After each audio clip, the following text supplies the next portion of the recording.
Hello you guys, and welcome back to my channel.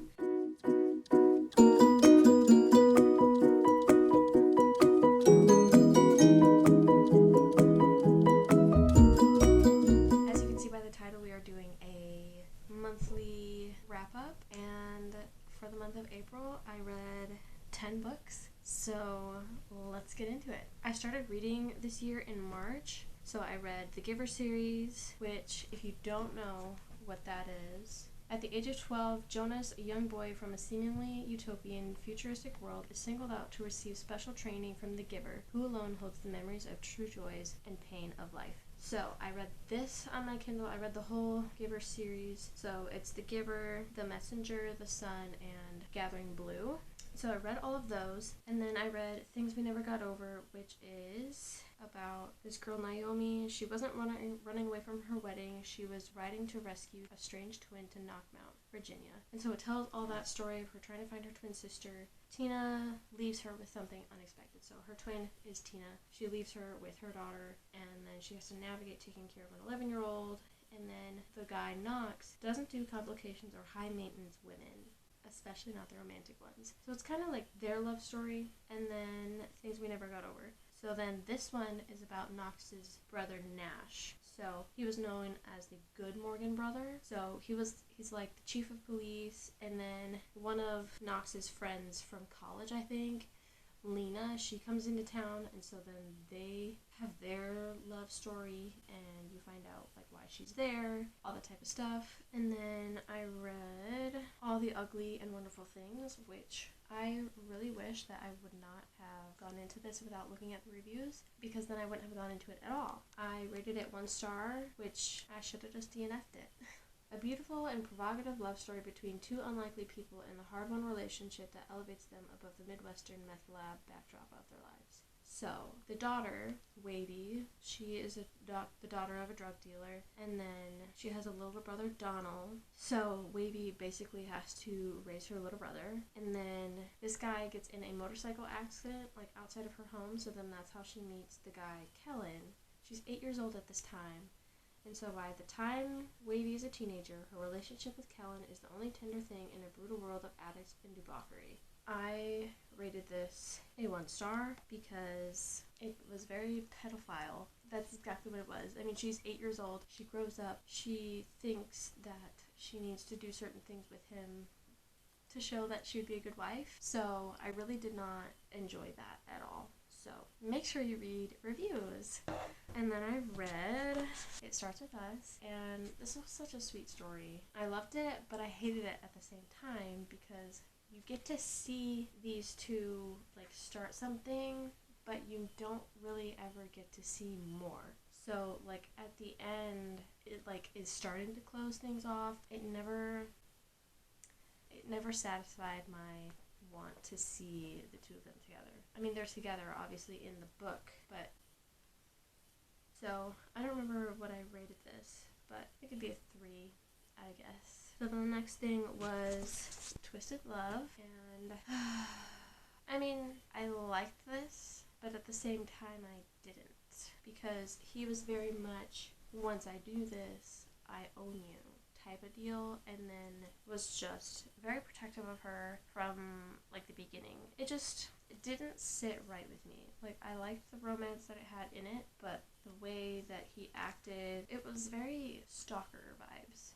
I would say, and I did not appreciate that. Don't know if I'll be getting the other series or the other books in the series, but people say that they get better, so I don't know if we'll go with that. So the next little series that I read was The Housemaid by Frida McFadden, and I loved this one. If you don't know what it's about, this woman Millie goes and gets a job for this family, Nina Winchester, her husband, and their daughter, but immediately hating the wife, Nina, and it's very frustrating to see how she treats Millie, and then very suspicious that they keep her in the attic upstairs and is only on the outside. I mean, the lock's only on the outside, or she has a window, but it's like painted over so she can't open it. So then you find out all sorts of things, and at the end I was like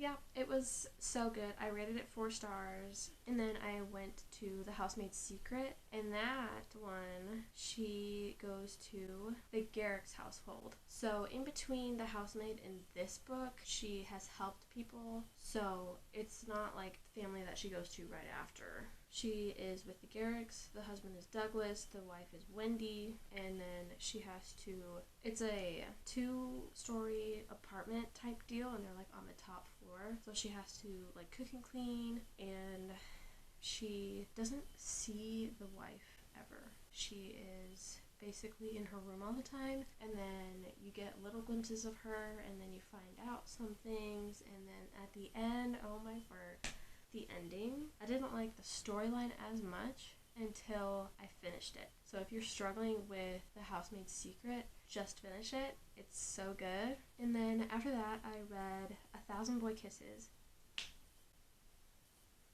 Let me tell you how many tears that I cried. It was about 1 million. So this book is by Tilly Cole. I rated it a 5-star, actually. My review was, this story was sweet and beautiful. I couldn't stop crying at the end. This story follows along the line of one girl, one boy, a bond that is forged in an instant and cherished for a decade, a bond that neither time nor distance can break, a bond that will last forever, or so they believe. So, it's Rune and Poppy. It was such a good book. I couldn't put it down. I read it in 3 days, but technically 2, since I read it after midnight on the 19th to go to the 20th. So that's when I was crying, was when I was finishing it, because I needed to finish it that night. It was just so good.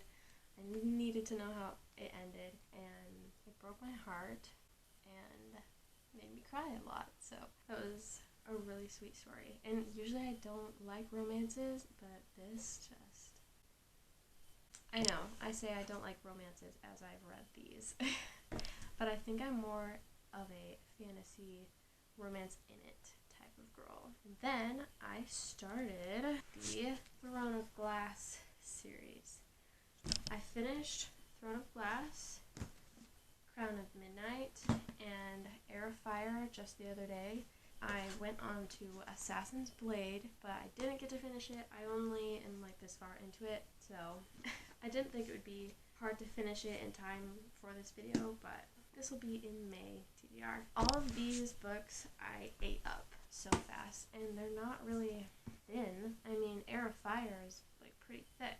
So yeah, as I'm reading, I'm just loving the story more and more, and I'm also doing a reading Throne of Glass series for the first time video, so you'll see all my thoughts. There's going to be spoilers left and right in that video because I just want to tell you guys what I'm thinking as I'm reading these books, and I have been actually annotating, so I'm like underlining stuff.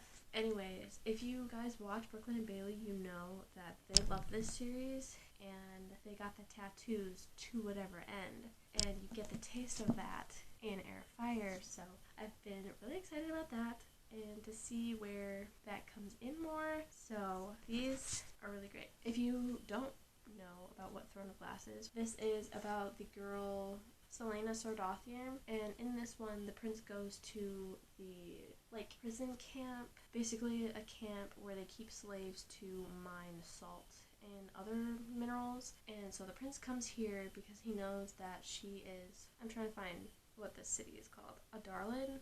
But anyways, Crown Prince of Adarlan comes and he gets her because she is Adarlan's assassin.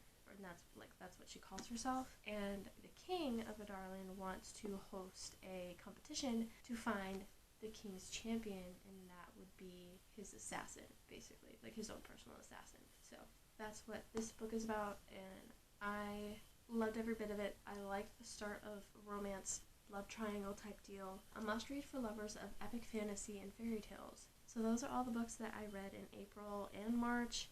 I hope you guys enjoyed, and I'll see you guys.